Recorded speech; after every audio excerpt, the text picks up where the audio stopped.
Thank you, Dr. Osama. Our next speaker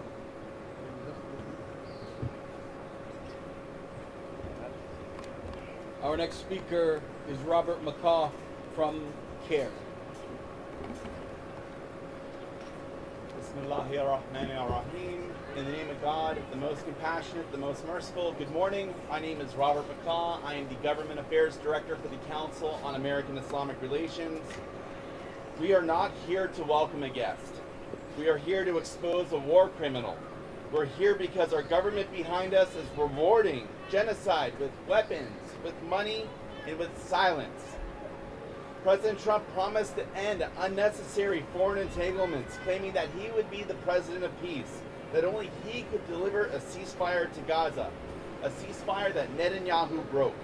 Yet, standing inside the White House today is Benjamin Netanyahu, a wanted war criminal, with his blood-soaked hands not outstretched in remorse, but to demand more bombs, more weapons, and more U.S. complicity. Every handshake, every deal, every photo op stains with American leaders, stains the hands of all Americans with the blood of children from Gaza. The International Criminal Court has issued a warrant for Netanyahu's arrest for his war crimes, for his crimes against humanity, for the destruction of Gaza, but instead of being held accountable, he's being embraced by the very country supplying him these bombs. This is not a diplomatic visit. This is a disgrace, and this is not what some people are calling a victory lap. Not while children are starving in Gaza. Not while babies are wasting away without formula. People are saying that Gaza is on the brink of starvation. No, Gaza is starving. I have seen the dead children, emaciated, wasted. It's happening now. And not while Israeli forces are bombing birthday parties with American-made weapons. Just days ago, a 500-pound Mk-82 bomb, manufactured here in the United States, sold to Netanyahu recently under a $510 million approved deal by President Trump, was dropped on a crowded cafe in Gaza during a children's birthday party. Over 40 were killed. Women, children, entire families blown apart, and as we just heard, hundreds of people every day are dying in Gaza. This is what American foreign policy looks like. This is what our tax dollars are funding. We should be outraged. This is what happens when you put weapons in the hands of war criminals and call it support. And that is why we're here today, because it's about to get worse. This is not self-defense. This is genocide. And Netanyahu is not a negotiator of peace. He's here to beg for B-2 bombers and bunker busters, weapons capable of leveling underground facilities and igniting our regional inferno, and this administration's listening. Just 2 weeks ago, the Trump administration joined Netanyahu in launching an illegal, unauthorized attack on Iran's facilities. It was carried out against the advice of the U.S. intelligence community and without any imminent threat. Congress never approved it, the Constitution never authorized it, and it was a political stunt dressed up as military strategy, and it dragged us one step closer to a catastrophic war. And now, Netanyahu is back, a third time, demanding more weapons, more blood, and more American complicity. This is not defense, this is not a deterrence, so this is what we're demanding here today. First, a full, immediate, and unconditional ceasefire. No more pauses, no more temporary deals, a real end to the real slaughter. Netanyahu broke the first ceasefire without American response. It cannot happen again. Second, unrestricted humanitarian access to all of Gaza, including through the Rafah Gate. That means baby formula. That means medical supplies, fuel, construction materials, not just for survival, but for dignity. And third, the United States must end all involvement in the so-called Gaza Humanitarian Aid Foundation and investigate its role for the mass killings of Palestinians seeking aid. American mercenaries are now accused of shooting starving civilians, and they must be prosecuted. And fourth, any post-war future for Gaza must be decided by the Palestinians, not by Netanyahu, not by Trump, and not by foreign occupation. There can be no peace while the bombs are still falling. There can be no justice while war criminals are making deals in D.C. and getting handouts from American taxpayers. And there can be no credibility for America while we bankroll genocide. Congress must act to cancel all weapons sales. Our nation needs to cut off the money and end our complicity in crimes that will haunt our country for generations. We're here to draw a line. No more bombs, no more blood, no more genocide, no more occupation, and no more apartheid. Not in our name. Thank you.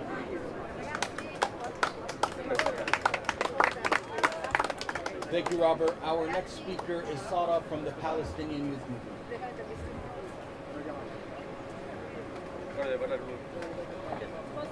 Good morning.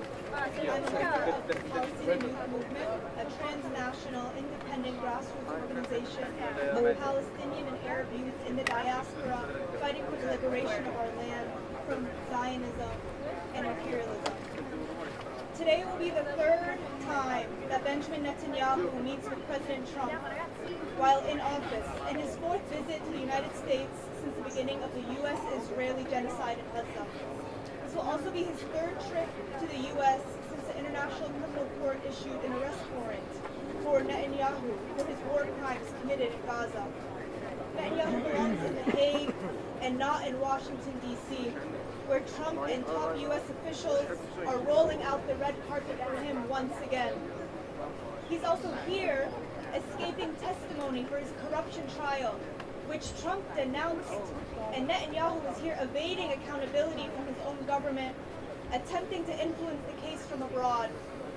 However, we know that Netanyahu is not the problem and not the sole corrupt actor, but he is a symptom and a manifestation of an oppressive system, and he represents Zionism in all of its forms, and he has demonstrated to the world the evils of this depraved ideology and how it manifests. We see clearly with each of Netanyahu's visits how he and the White House conspire to advance Zionist and imperialist interests, not only in Palestine, but in the region. Their collusion comes at a great cost to human life, with estimates of over 200,000 murdered in Gaza, and their collaboration also attacks the sovereignty of nations like Iran, Lebanon, Yemen, and Syria, and ignores the calls of the American people to end these endless wars and enact an arms embargo on Israel. We witnessed the coordination between Israel and the U.S. to bomb Iran, and their lies spread about the Iranian nuclear program in an attempt to manufacture consent for this aggression. However, the American people recognized these lies for what they were and demanded U.S. hands off of Iran, an arms embargo on Israel, and for politicians to stop spending frivolously on these wars, on these endless wars of aggression, and instead to focus on the plights of the American people who desire health care, education, and sound public infrastructure. In the lead up to this meeting, we have seen reports on the Abraham Shield and normalization deals, which we know are designed to stifle the popular will of the Arab masses. These plans aim to fundamentally alter the political, social, and economic conditions of the region to become subservient to imperial and Zionist interests and undermine the sovereignty of the Arab people. These normalization deals come at the expense of Arab nations to protect their interests, calling for disarmament, security corridors, and coordination, transfer of control of Gaza to outside countries, and dissolution of social institutions that foster the people's resistance to imperialism and Zionism in the region. This is the U.S. and Israel attempting to erase any form of resistance to their aggressions as they steal more Arab land and Arab wealth. What the past 21 months of genocide have taught us is that the U.S. and Israeli Zionist ruling class have the same interests. Any supposed division is superficial. This genocide could not have continued, and Israel would have collapsed without continued diplomatic, political, financial, and military support from the U.S. They both support the project of imperialism. It is both of their war on the Palestinian and Arab people. They both are looking to undermine the sovereignty of our people in the Middle East and people here in the United States. They work in opposition to the interests of the people of the world. While millions of Americans are struggling to survive, to pay their rent, and to take care of their loved ones, their tax dollars are being stolen from them by the U.S. government and by these imperial actors to fund and greenlight a genocide. Each U.S. manufactured bomb dropped in Palestine, in Lebanon, in Syria, in Iraq, and in Yemen, and in Iran line the pockets of the ruling class in this country instead of improving the livelihood of millions. And as a movement here in the United States and in the imperial core, we have a responsibility to counter these deals and to confront these meetings and expose these plans for what they truly are. We have a responsibility to stand with our people in Gaza and across the region as they face the brutality of Zionism and Western hegemony, and to demand and achieve an arms embargo on Israel. Thank you. Thank you. Our next speaker is Medea Benjamin from Code Pink.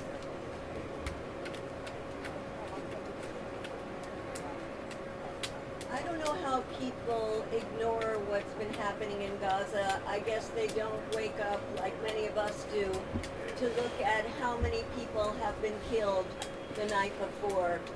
20, 30, 40, 50, 60 people in Gaza. I guess they don't look at the pictures of the starving children. It boggles the mind to think that we have been witnessing this for so many months, and the failures of our international institutions, the failure of the Arab countries, the failure, of course, of our own government, which is so complicit in this. And it's not just a slogan to say that Netanyahu belongs in The Hague and not here in the White House or here meeting with our Secretary of Defense, Hegseth, or in Congress where he will be tomorrow. He belongs in The Hague. That's what the International Criminal Court says. And if we believe at all in any kind of rules-based order, he should be in The Hague. In respect to the ceasefire that he's supposed to be negotiating right now, of course the people of Gaza are desperate for a ceasefire. We are desperate for a ceasefire. But how can you trust Israel that has violated every ceasefire agreement that it has made with the Palestinians? How can you trust a country that's been starving children? How can you trust a country that's been violating the ceasefire with Lebanon every day since the ceasefire was signed? How can you trust a country that unprovoked invaded Iran, a country without nuclear weapons, while Israel and the U.S. are the ones with the nuclear weapons? It's hard to have any faith in that. And a ceasefire is just the bare minimum. I have been to Gaza many times and saw way before October 7th the desperation of the people there because of the blockade, because of the siege. There was a 45% unemployment rate, not because the people of Gaza are not entrepreneurial, but because they couldn't import and export. Students couldn't leave the country to take advantage of scholarships they had. People could not leave when they desperately needed hospitalization in other countries. This siege of Gaza has meant that fishermen trying to fish would be killed as they went out trying to bring home fish for their families. The siege, the blockade has to end. And then we also have to talk about who is being represented by this White House and by Congress. It is quite amazing that despite the mainstream media, that the majority of American people now do not support Israel. And this goes across all ages. Before it was just younger people who understood what was happening.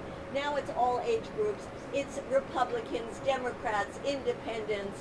It's blacks, it's whites, it's all demographics in the United States. They don't want to keep sending money and bombs to Israel. And yet, who is doing that? The people in the White House and the vast majority of people in Congress.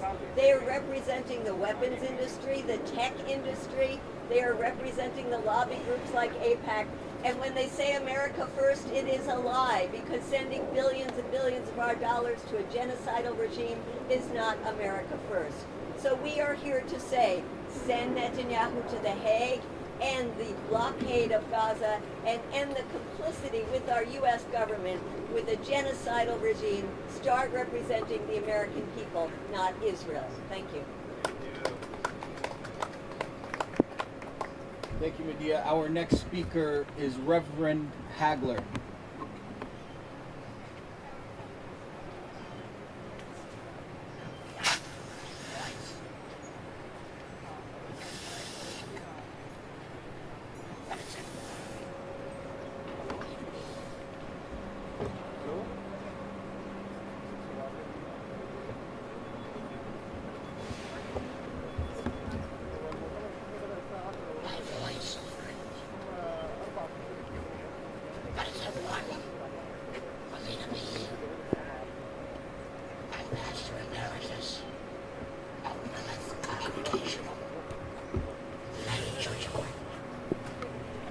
And also senior advisor to the Fellowship of Reconciliation, USA. Obviously, peace comes not through compromise, but by standing up for the principles that lead to peace. 60,000 deaths is unacceptable under any circumstances, and the majority of the U.S. population stand against Israel and in favor of a complete ceasefire, not a temporary one, but a complete one. The politicians are representing somebody other than the American voters, because we want the bombs to stop, the starvation to stop, and the genocide to stop. We can't accept anything less. If we believe in justice, and if we believe in peace, there has to be justice for Palestinians. And the only way you get to there is by creating a just situation where Palestinians have their right of self-determination and dignity and the ability to live without oppression by Israel or the U.S. or anyone. So we stand saying today that Netanyahu doesn't belong in the White House, but he belongs in jail for the murder of 60,000 Palestinians and the continued oppression of people in the West Bank and the bombing of Iran and the destabilization that Israel's government has caused in the region. We can remind folks, and we need to, that Israel is not righteous, but it stands at this point on the side of evil, but it stands on the side of the Holocaust that's taking place in Gaza. God bless.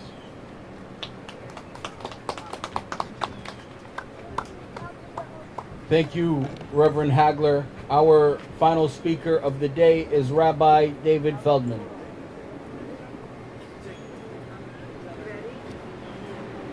Thank you very much. We are standing here in front of the White House while Benjamin Netanyahu, the Prime Minister of Israel, is visiting here. This happens after 21 months of genocide in Gaza, where tens of thousands of innocent men, women, and children are being mass murdered, and little children are being starved to death. This is about time to stop. The world is waking up already for this entire time, and it is time for the rest of the world to wake up. We as Jewish people, when we are seeing what's happening, when all of this is happening supposedly in our name, this is embarrassing to us as a people. And this is a desecration of our religion, when the Jewish religion is being misused to justify all these crimes. Netanyahu comes here supposedly representing all Jews, and he wants to make a statement that if you oppose crimes he is committing, then you are opposing the Jewish people, which ends up being anti-Semitic. This is misleading, and all of us, the world, has to understand, we have to know better. This is nothing about anti-Semitism. This is about crimes taking place. Benjamin Netanyahu, a war criminal, wanted by the International Court. As was said before, he doesn't belong in the White House, he belongs in The Hague. According to Judaism, all of this is wrong. Killing, stealing, oppressing an entire people, these are not only crimes in international law, these are crimes in Judaism.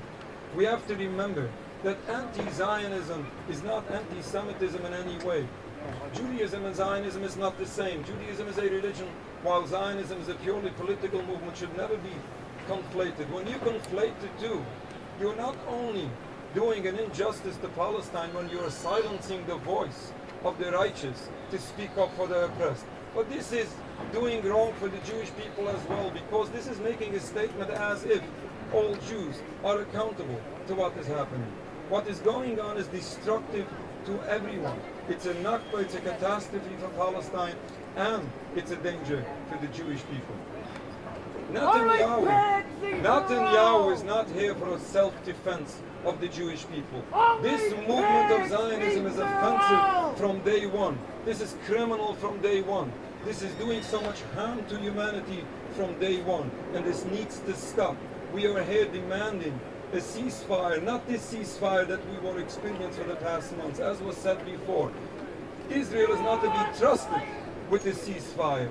We need to have an end to all of these crimes. We plead with the United States of America. We plead for an arms embargo now. This was supposed to happen a long time ago. We want to see all of this stop. We want to see this stop for the sake of everyone involved, to restore peace that did exist in Palestine. We as Jewish people lived in Palestine before the 1920s, before the movement of Zionism. Contrary to Zionist propaganda, all what we are seeing is endless cycle of bloodshed, where everyone suffers. This is not because of a difference of religions. We have differences of religions for the longest time. It is the crimes of Israel, it is the occupation of Palestine, which is unfortunately causing this destruction to everyone. This needs to stop. We hope this stops immediately, and we hope to see very soon a better future for everyone involved. Palestine deserves freedom. Palestine deserves a better future. Thank you very much.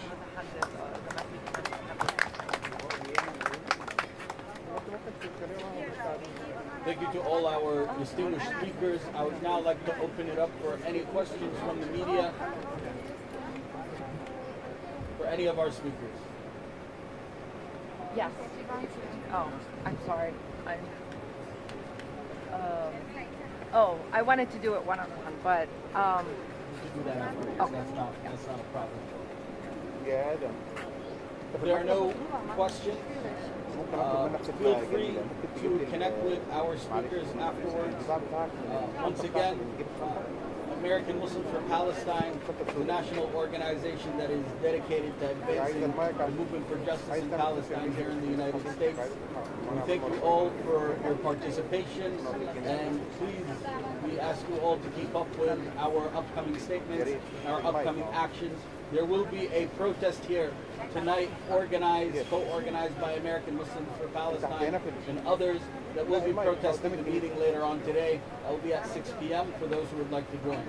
Once again, thank you all for joining, and you have a wonderful day. تعالى بس نمر بسرعة قدام الكنيسة على طول في الجنينة.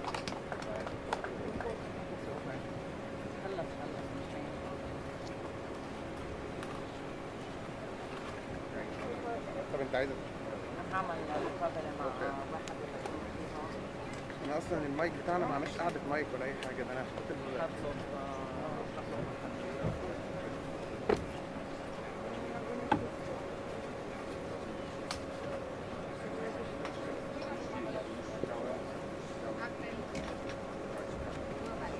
mic.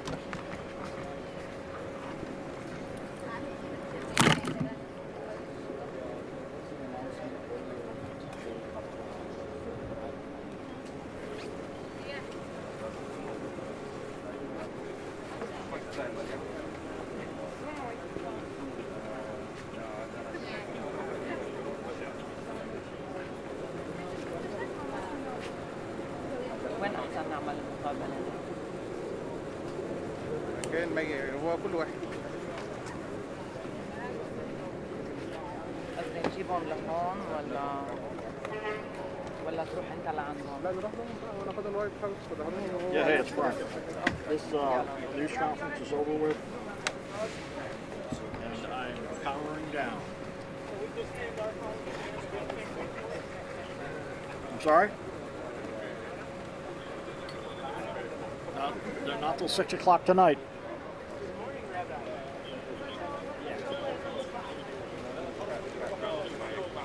All right, well, I'm powering.